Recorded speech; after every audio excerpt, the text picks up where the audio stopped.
पंजाब और खैबर पख्तूनख्वा में इलेक्शन का खुद नोटिस 4/3 से मुस्तरद हुआ। Justice Yahya Afridi, justice Jamal Mandokhel, justice Mansoor के बाद सुप्रीम कोर्ट के जस्टिस अतर मिनल्ला ने भी अपना तफसीली नोट जारी कर दिया। लिखा, सुप्रीम कोर्ट सियासी स्टेक होल्डर्स को अदालती फोरम फराहम करके पार्लियामेंट को कमजोर कर रही है। इस केस में सियासी स्टेक होल्डर्स का किरदार भी देखना चाहिए था, जिसने अपोजिशन का आईनी किरदार अदा करने की बजाय सियासी हिकमत अमली के तौर पर इस्तीफे दिए। जब इस्तीफे मंजूर हुए तो मंजूरी के खिलाफ फिर अदालतों में आ गए। PTI के असम्बली से इस्तीफों की वजह से सियासी बहरान में इजाफा हुआ।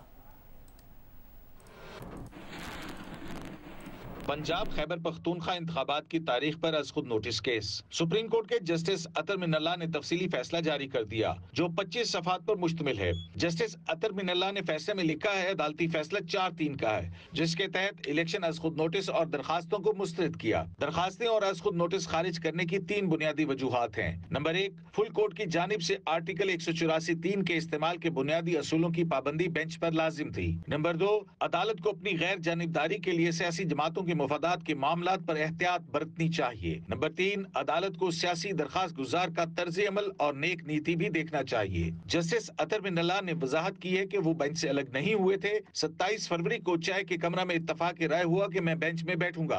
ये बात भी रिकॉर्ड पर रखना चाहता हूँ कि ना तो मैंने खुद को बेंच से अलग किया, ना लाताल्लुकी की। अदालत को सियासी तनाज़े से बचने के लिए अपने नोट में फुल कोर्ट की तश्कील की तजवीज दी। असद नोटिस की कार्रवाई ने अदालत को गैर जरूरी सियासी तनाज़ात से दो चार कर दिया। जस्टिस अतर मिनल्ला का कहना है कि सियासतदान मुनासिब फोरम्स की बजाय अदालत में तनाज़ात लाने से हारते या जीतते हैं, लेकिन अदालत हर सूरत हार जाती है। सुप्रीम कोर्ट समेत तमाम इदारों को अपनी अना एक तरफ रखकर आईनी जिम्मेदारियां पूरी करनी चाहिए। मुल्क एक सियासी और आईनी बहरान के दहाने पर खड़ा है। वक्त आ गया है कि सुप्रीम कोर्ट समेत तमाम जिम्मेदार एक कदम पीछे हटें और खुद शनासी का सहारा लें। जस्टिस अतर मिनल्ला ने स्टेक होल्डर्स यानी PTI के किरदार पर भी सवाल उठाए हैं। कहते हैं, इंतखाबात की तारीख का मामला एक तनाज़े से पैदा हुआ जो बुनियादी तौर पर सियासी नौयत का था। एक सियासी जमात ने अपोजिशन का आईनी किरदार अदा करने के बजाय सियासी हिकमत अमली के तौर पर इस्तीफे दिए। पहले इस्तीफे मंजूर कराने अदालत आए, फिर जब इस्तीफे मंजूर हुए तो मंजूरी के खिलाफ अदालतों में आ गए। क्या सियासी हिकमत अमली के तौर पर सूबाई असम्बलियां तहलील करना आईनी जमहूरियत से मुताबिकत रखता है? क्या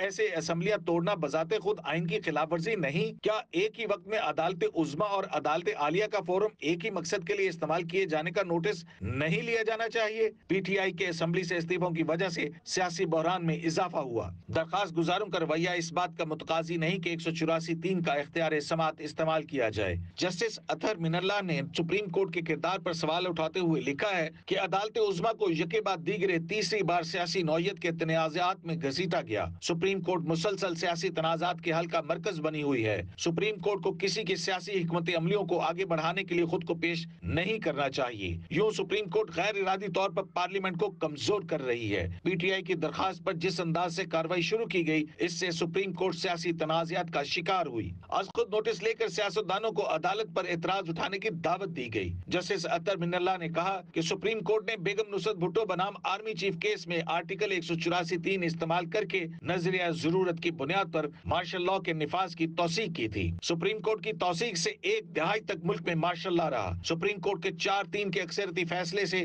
माजूल वजीर आजम को फांसी चढ़ाया गया। आज खुद नोटिस से अदालत की गैर जानिबदारी पर सवालात उठे और तहरीरी एतराजात दाखिल हुए। हाई कोर्ट्स में केस ज़ेरे इल्तवा था। इसके बावजूद सुप्रीम कोर्ट ने आज खुद नोटिस लिया।